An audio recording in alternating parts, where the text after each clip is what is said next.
बच्चों, कैसे हैं आप सभी। उम्मीद है आप सभी बहुत अच्छे से होंगे और पढ़ाई भी कर रहे होंगे। बच्चों, क्या आप जानते हैं मैं कौन हूँ?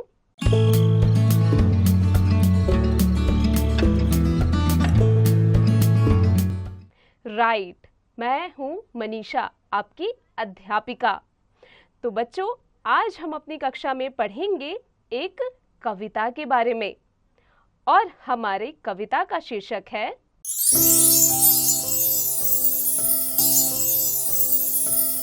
मेरी गुड़िया के बारे में।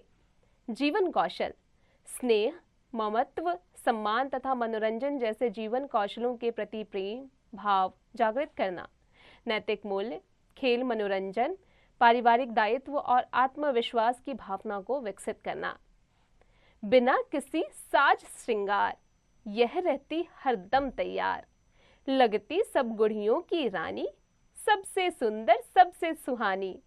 तो बच्चों, यहाँ पर बच्ची क्या कर रही है? अपनी गुड़िया की सुंदरता के बखान कर रही है, उसकी तारीफ कर रही है कि बिना किसी साज श्रृंगार के, बिना किसी मेकअप के हमेशा वो तैयार रहती है, गुड़ियों की रानी लगती है, सबसे सुंदर और सबसे सुहानी लगती है। मेरी गुड़िया बहुत पुरानी, मेरी नानी की निशानी, एक दिन देखी गुड़िया जापानी, मैंने इसे लेने की ठानी। बच्ची कहती है कि जो मेरी गुड़िया है वो बहुत पुरानी है और ये मेरी नानी की निशानी है। दरअसल एक दिन मैंने गुड़िया को देखा और मैंने उसे लेने की ठान ली कि मुझे यही गुड़िया खरीदनी है। यूं तो मिले कई उपहार, इसमें झलके नानी का प्यार, यह सहेली सबसे पुरानी, कभी नहीं करती मनमानी। बच्ची कहती है, यूं तो मेरे पास कई सारी गिफ्ट्स हैं, कई सारे उपहार हैं जो लोगों ने मुझे दिया है, लेकिन इस गुड़िया से मेरी नानी का प्यार झलकता है। यह मेरी सबसे पुरानी सहेली है, ये कभी भी हट नहीं करती, अपनी मनमानी नहीं करती। यूं है खिलौनों का अंबार, पर यह मेरा जीवन आधार, इस पर करूं मैं कविता कहानी, छोड़ के अपनी हर शैतानी। बच्ची कहती है कि मेरे पास यूं तो खिलौनों का अंबार लगा हुआ है, भीड़ लगी हुई है, लेकिन ये गुड़िया जो है ये मेरे जीवन का आधार है।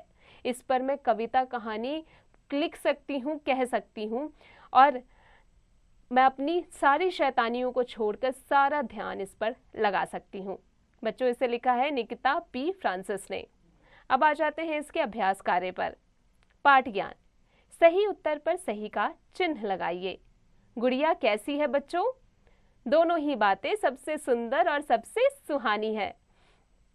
इसके आगे का अभ्यास स्वयं कीजिएगा। अब आ जाते हैं निम्नलिखित प्रश्नों के उत्तर लिखिए। बच्चों, यहाँ कुछ प्रश्न दिए गए हैं जो पाठ से क्या है, संबंधित हैं।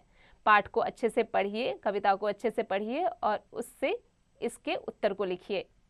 कविता की पंक्तियां पूरी कीजिए। बच्चों, यहाँ पर कविता की कुछ पंक्तियां दी गई है लेकिन वे अधूरी है, कविता की मदद से इन पंक्तियों को पूरा कीजिए। शब्द ज्ञान, समानार्थक शब्द लिखिए। बच्चों, यहाँ पर कुछ शब्द दिए गए हैं, उनके समानार्थी शब्द लिखने हैं। विलोम शब्द लिखिए, जैसे बीमार, इसका विलोम क्या होगा? स्वस्थ। सुंदर, बदसूरत। आगे का अभ्यास स्वयं कीजिएगा। समान तुक वाले शब्द लिखिए। बच्चों, यहाँ कुछ शब्द दिए गए हैं, उसके समान तुक वाले शब्द आपको लिखने हैं। भाषा ज्ञान, पढ़िए, समझिए और लिखिए। गुड़िया, गुड़ियाँ, गुड़ियों, बुढ़िया, बुढ़ियाँ, बुढ़ियों। इसी प्रकार से बच्चों आगे का अभ्यास स्वयं कीजिएगा। संज्ञा और सर्वनाम शब्दों को छांटकर सही स्थान पर लिखिए।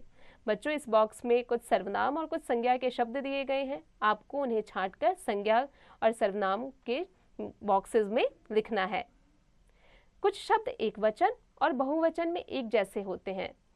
ऐसे शब्दों के साथ या तो संख्याएं लिखी जाती हैं या फिर अनेक, बहुत से, कई आदि शब्द। दिए गए उदाहरणों की तरह खाली स्थान भरिए। उपहार, दो उपहार, कई उपहार। आम, 5 आम, बहुत से आम। इसी प्रकार से बच्चों आगे का अभ्यास स्वयं कीजिएगा। शब्दों के अर्थ लिखकर वाक्य बनाइए। जैसे उपहार क्या होता है? गिफ्ट होता है। तो बच्चों उनके अर्थ को लिखना है, फिर उन पर वाक्य बनाना है। रचनात्मक ज्ञान, नीचे दिए गए चित्रों को पूरा कीजिए और रंग भरिए। बच्चों यहाँ पर एक चित्र दिया गया है, उसे कलम से पूरा कीजिए और उसके बाद में जब वो चित्र पूरा हो जाए तो उसमें अपनी मर्जी से आप रंग भर सकते हैं। बच्चों, उम्मीद है आपको ये पाठ अच्छे से समझ में आ गया होगा। आपको आज की कक्षा में हमने जो भी पढ़ा आप समझ गए होंगे। अब इसका निरंतर अभ्यास करते रहिएगा।